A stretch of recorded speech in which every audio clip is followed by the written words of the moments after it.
In today's video, how to go from 12% body fat down to 9% body fat. We're gonna talk training, nutrition, and how long it's gonna take to get you there.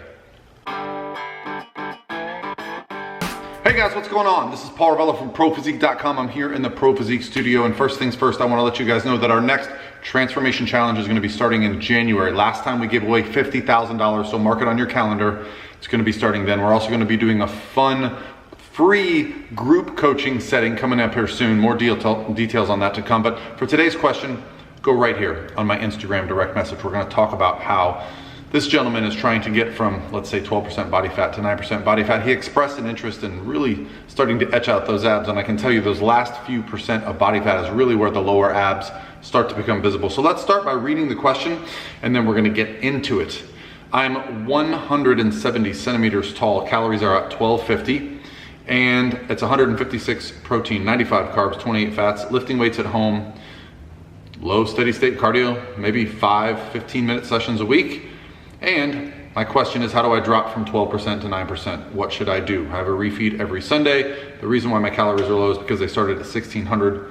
So, really good question about how to kind of get that last little bit of body fat off. And first things first, I want you to realize that the visual look of getting leaner, can be difficult to read when your carbs are this low. So you're under 100 grams of carb and under 130 and under 30 grams of fat. Those to me are kind of numbers that worry me a little bit, for the simple fact that if your fat is too low, you can actually start to have negative impact to kind of your hormones and digestion and all the things that nutritional fat are so very beneficial for. So I would actually suggest that maybe you drop, say, 10-15 grams of protein and bump your fats up just a little bit.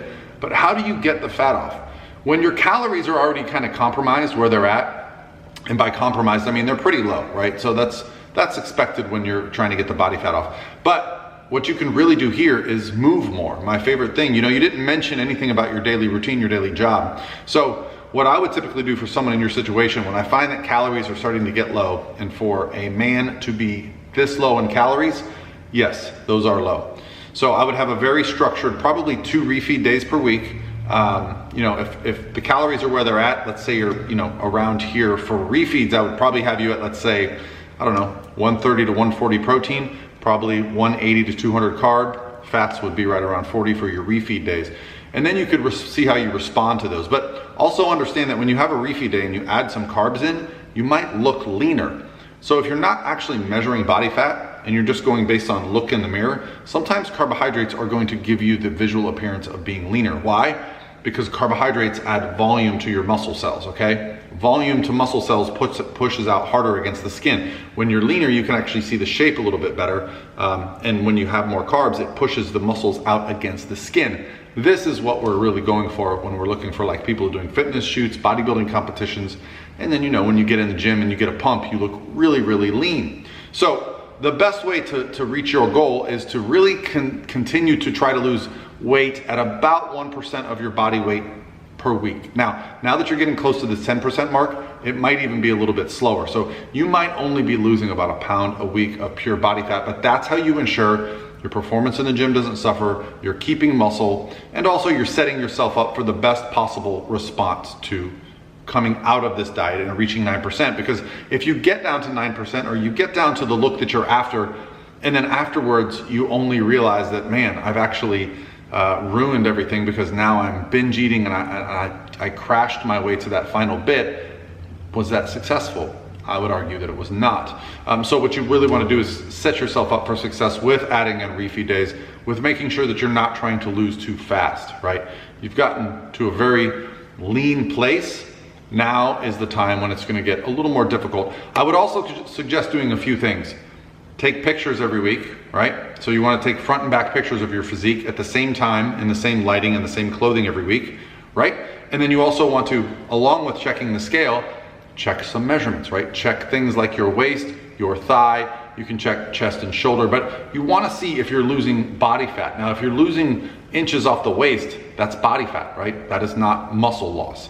However, if you're losing size sometimes off the chest and shoulders, you can know that, wow, my performance in the gym is suffering a little bit, and perhaps that's why I'm losing muscle. So let's talk about exactly how you should do this. If I were in your position, I would do exactly this.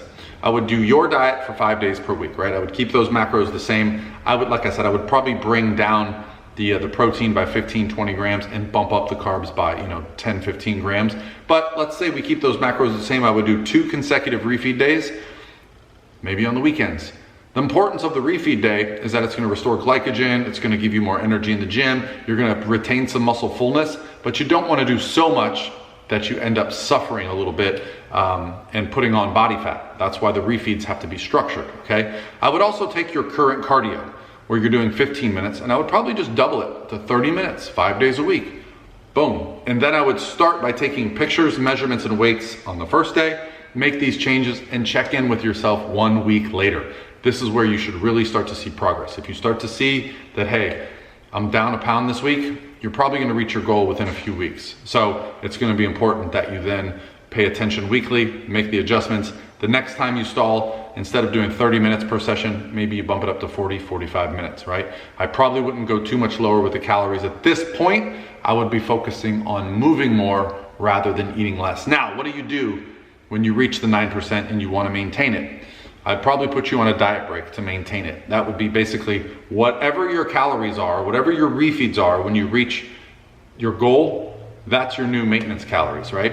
And then your cardio, whatever cardio you're doing, let's say you get up to 60 minutes, 5 days a week, cut that in half and do that for 1 full week. So you do half the cardio, hit your refeed macros for 1 week, see how your body responds. Hey, now you have a plan for once you reach it, so you don't go overboard. Okay, that's gonna be it for me today, guys. How to get from 12% body fat all the way down to 9% body fat, keeping your muscle, feeling good, and being able to maintain it. Hope you guys are having an awesome Monday, and I'll talk to you tomorrow.